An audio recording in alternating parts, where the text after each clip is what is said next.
आज मैं आपके साथ शेयर करने जा रही हूँ ऐसे प्याज का लच्छा पराठा की रेसिपी, जिसको बनाने में हमें बहुत ज़्यादा कोई मेहनत करने की ज़रूरत नहीं है और आप इसको दही के साथ, मलाई के साथ पराठा भी खा सकते हैं।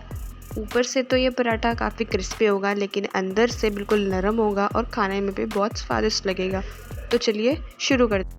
स्टफ़िंग बनाने के लिए हमें सबसे पहले चाहिए प्याज को जो ऊपर का छिलका है उसको मैंने हटा लिया है और प्याज के हमें 2 हिस्से कर लेने हैं कुछ इस तरीके से, और जिसके ऊपर का वाइट वाला हिस्सा होता है उसको हमें हटा देना है।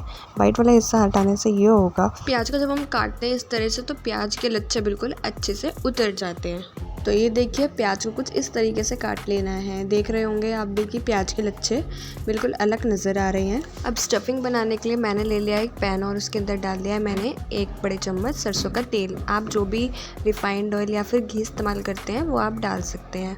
जैसे ही ऑयल अच्छे से गर्म हो जाएगा मैंने इसमें डाल दिया है 1 बड़ी चम्मच जीरा जैसे ही अच्छे से चटक जाएगा फिर मैं डालूंगी इसके अंदर बारीक काट के हरी मिर्च को लगभग 1 मिनट भून लेने के बाद मैं इसमें डाल दूंगी प्याज आप देखना कि जैसे आपने प्याज के लच्छे इसके अंदर डाले हैं तो बाद में थोड़ी देर बाद बिल्कुल अलग अलग हो जाएंगे और सॉफ्ट हो जाएंगे। मैंने इसके ऊपर डाल दिया थोड़ा सा स्वाद अनुसार नमक, जिससे कि ईजिली ये सॉफ्ट हो जाएंगी प्याज। तो हमें इसको लगातार चलाते हुए भून लेना है, थोड़ा सा रोस्ट कर लेना है। अब आप देख रहे होंगे कि जो प्याज है उसका कलर भी थोड़ा चेंज होना शुरू हो गया है, मतलब थोड़ा पिंकिश कलर हो गया है। अब 3 से 4 मिनट लगातार भून लेने के बाद प्याज का कलर आप देख रहे होंगे काफ़ी ट्रांसलूसेंट हो गया है। तो अब इस स्टेज पर हमें क्या करना है कि हमें इसके अंदर ऐड करना है 1 कप बेसन को भी हमें लगातार यहाँ पर चलाते हुए भून लेना है प्याज के साथ में। अब हमें प्याज से ज़्यादा बेसन पर ध्यान देना है, क्योंकि जो बेसन है उसको हमें बिल्कुल अच्छे से भून लेना है, क्योंकि अगर बेसन कच्चा रह जाएगा तो फिर उसमें कोई भी टेस्ट नहीं आने वाला है, बस बेसन का कच्चे का ही टेस्ट आएगा। तो जैसे ही अच्छे से भुनने लगेगा तो इसका जो कलर है बेसन का वो लाइट रेड होने लगेगा और साथ में बहुत ही अच्छी खुशबू भी आने लगेगी बेसन भुन जाने की। तो जब आपने शुरू में बेसन डाला था तब आपने देखा होगा कि काफ़ी चिपचिपा हो गया था बेसन प्याज के साथ डलने के बाद, लेकिन जैसे ये दोनों चीज़ें अच्छे से भुन जाएंगी तो बिल्कुल अलग अलग हो जाएंगी और खिली खिली स्टफ़िंग हो जाएगी हमारी। तो तब समझ जाना कि स्टफ़िंग तैयार है। मैं इसके अंदर डाल रही हूँ यहाँ पर कुछ बारीक बारीक कसूरी मेथी, साथ ही मैंने डाला है 1 बड़ी चम्मच धनिया पाउडर, 1 छोटी चम्मच लाल मिर्च पाउडर, 1 छोटी चम्मच हल्दी पाउडर, 1 छोटी चम्मच आमचूर पाउडर डाला है। सभी चीज़ों को 1 से 2 मिनट के लिए और अच्छे से भून लेंगे। स्टफ़िंग हमारी बनकर तैयार है, इसको साइड में रख देंगे। ये हमें आटा, मेरे पास जो आटा है वो मैंने पहले ही गूंथ कर रख लिया था, ये बचा हुआ आटा है लेकिन ये फ्रेश है बिल्कुल। तो आप चाहे तो आप आटा लगा सकते हैं, लेकिन ध्यान रखिए कि जो आप आटा लगाएंगे ना वो थोड़ा हार्ड होना चाहिए, मतलब सॉफ्ट नहीं होना चाहिए, क्योंकि जो हम प्याज की स्टफ़िंग बनाएंगे उसके मॉइस्चर से हमें जो आटा रोटी हम बनाएंगे उसको हैंडल करने में और बेलने में भी बहुत मुश्किल रहेगा। तो ध्यान रखना कि जो आप आटा लगाएंगे वो थोड़ा हार्ड रहे, जैसे हम पूरी का आटा लगाते हैं। तो अब मैं इसको ले लिया है और हम इसको इस तरीके से बेलना शुरू करेंगे। आप देख सकते हैं कि कोई भी आप प्लेटफॉर्म ले लें जिस पर आप डेली रोटी बनाते हैं, जिसको हम चकला बोलते हैं, और बेलन की मदद से इस तरीके से ईजिली कर लें। आप चाहे तो जो हमने आटा लगाया है आप इसको सिर्फ मैदा से भी लगा सकते हैं, और ये फिर मैदा और आटा मिक्स करके लगा सकते हैं। मैंने सिर्फ गेहूं के आटे से ही ये आटा लगाया है। थिकनेस चेक कीजिए, आपको भी रोटी की थिकनेस इतनी ही रखनी है। तो जैसे हमने पहले रोटी बेली थी एक, वैसे ही एक और रोटी हमें बेल लेनी है।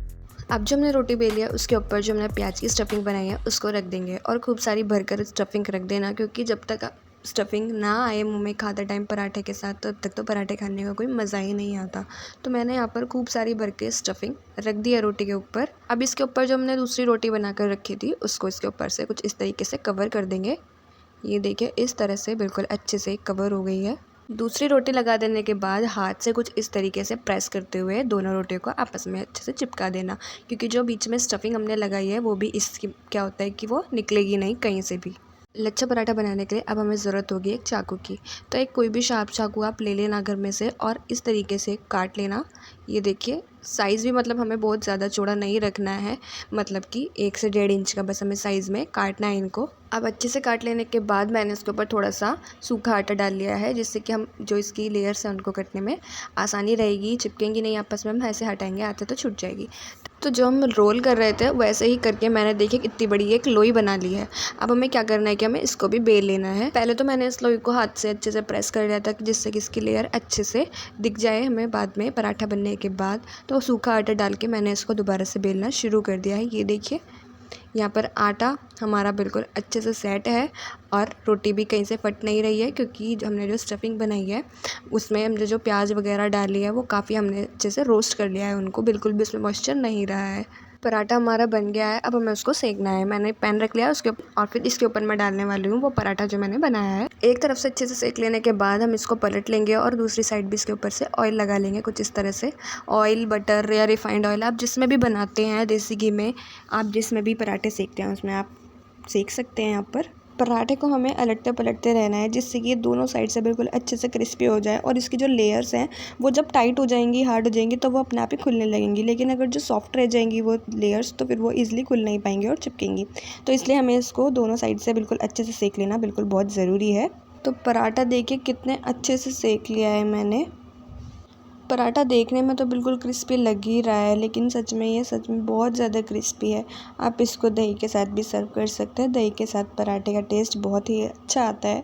तो कैसी लगी आपको आज की रेसिपी मुझे कमेंट करके ज़रूर बताना। मिलेंगे आपसे नेक्स्ट वीडियो में, तब तक के लिए गुड बाय।